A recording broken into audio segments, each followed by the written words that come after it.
let's do a breakdown today. I'd like to show you the Thriller Monster Growl Bass. And this is a sound that happens just at the end of the bridge, and it kind of builds the bridge up from the bottom, like the earth is opening up, and then just before the next section, the sound cuts out. And I'll show you how it works. You notice before I played it, I turned the glide off and I played a high note so that the pitch is set for the high note. Turn the glide on, so then when I come in, it's going to slide the pitch down from the top note to the bottom note. And that's how I get that sort of effect where the sound is opening up because the pitch is sliding down. And at the same time, the filter is sweeping open at the rate of these envelope generators. And I'll break the sound down one at a time, but I want to show you the glide part first. So I played the note up here one more time, A flat, and it's going to glide down to this note. And at the same time, it's sweeping open.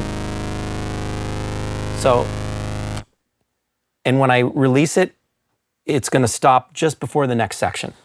So I'm going to show you the oscillators first because I want to break this sound down in terms of pitch, timbre, duration, and amplitude like I normally like to do. Keeps it really simple for me, hopefully keeps it really simple for you. And that's important. So once you've tuned the keyboard to the right pitches, oscillator 1 is at 32 foot, which is the lowest one. So that's going to be the low octave in the sound, and I'll solo it for you, and you can hear it. Still sweeping. Oscillator 2 is set for 16 foot. It's going to be an octave above that. So oscillator 1, oscillator 2. Oscillator 3, an octave above that.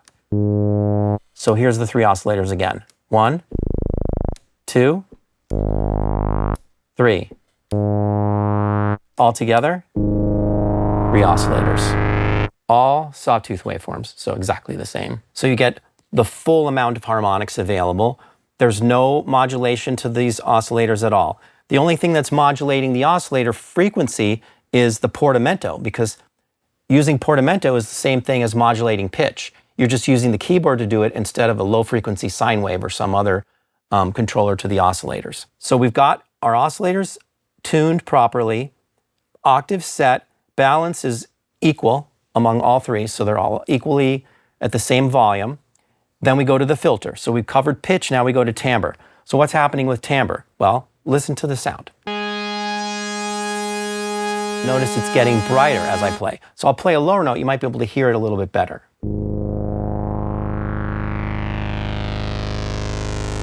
And why, might you ask? Well, you can hear it better because when you play a high note, the higher harmonics get farther and farther out of your hearing, so you don't hear sweeps as much. That's why a lot of times when you play a bass sweep on a synthesizer, it's the most satisfying and the richest because you hear all these harmonics from the bottom up sweeping and ripping, and they all stay within pretty much the realm of your hearing.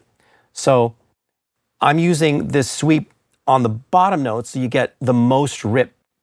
And we start with a cutoff frequency just a little bit above 0. So there's some sustain level. But most of the sound is occurring from opening up the filter. And I'll show you what I mean. Here's the sound without that. Nothing. Just the initial frequency. So that's our starting place. So when I first start, there's a tone. Otherwise, if I didn't have an initial frequency, there'd be no tone. So we start, there's a little bit of tone. Sounds about right. And then from there, I want to open the filter. So I add amount of contour or modulation to the filter at the rate of this envelope generator, duration. So I have a slow attack time. Here's a faster one. Slower, slower, and where I was, really slow. And you hear the filter sweeping. I could sweep more, so it gets even brighter, but I'm pretty maxed out. And then it just sits there because I have full sustain level. The only other thing that gives color to the sound is the resonance. So without resonance, you kind of lose that emphasis on the cutoff frequency as it sweeps. That's what resonance does, or filter emphasis. That's the term that Moog uses. So the more I have, let me oscillate it. Hear that high pitch that's in there? That's tracking with the initial filter frequency. So a little bit of it can go a long way.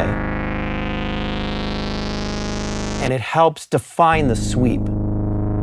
That's without resonance or emphasis, with it.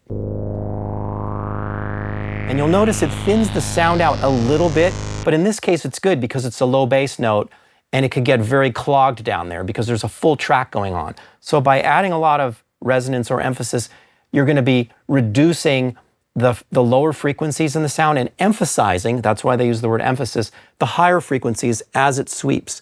So it clears naturally a little bit of the low frequency range, so you have room for this sound to cut through.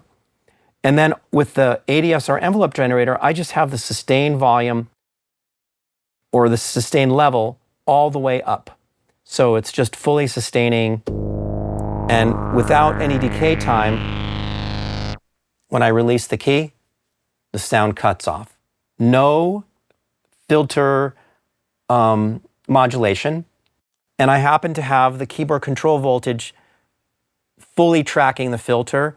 It doesn't really matter. Like if I didn't have it, all I would have to do is compensate my filter cutoff frequency. So my starting point is similar to what it would be without the keyboard control voltage going to the filter. So if you have keyboard control voltage to the filter, you don't have to have the cutoff frequency as high.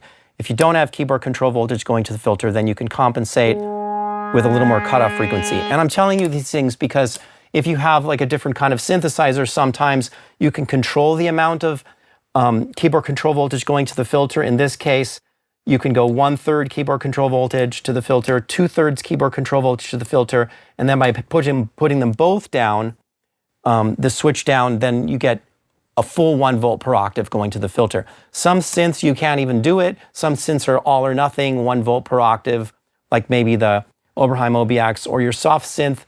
It depends. You may be able to do it. You may be able to have like completely continuous control. But just be aware of that because that's going to determine where you have to set your initial filter frequency. And that's the extent of the sound.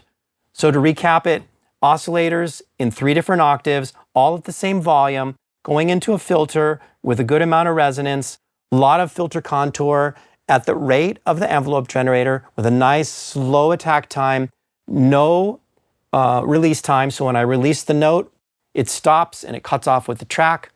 And it's a great transition sound. And in Thriller, like another great example of orchestrating in a pop tune, the song happens once because there's a high point in the song. There's one bridge and it transitions to the main part of the song. So that's where Rod chose to use it as the arranger, and it adds a dramatic effect, gives your ear something new to hear. So when you're thinking of orchestrating your pop music, you don't have to just copy and paste, I use the sound here at the end of this section, so I'm going to use it at the end of every section. Think maybe dramatically, where's the high point of the song? Maybe you want to have one sound similar to this that helps you create that transition and brings your ear something fresh. So that's the Monster bass growl from Michael Jackson's Thriller. The music that you've been hearing that I've been playing this sound to is part of the Thriller recreation that I did with Greg Phillinganes. And we've recreated the entire track from the bottom up. This is just one of the sounds. So look for that video and you'll hear every sound on Thriller all the way through to the top end stuff, pipe organs, wind, all the keyboards, bass sound, everything that you've ever heard. And you'll be able to watch him play, and I'll play some of these parts too, Synclavier, Jupiter 8, Prophet 5, Minimoog. Please visit AnthonyMarinelliMusic.com to sign up to our mailing list. You'll receive exclusive free content there. And please continue liking and subscribing to our channel. It means a lot to me, to my team, and we've got more of these breakdowns, more interviews. Looking forward to a great year. And thank you all for the 100,000 subscribers. This all means so much to us. Let's jump into the Monster Growl Bass from Michael Jackson's Thriller one more time.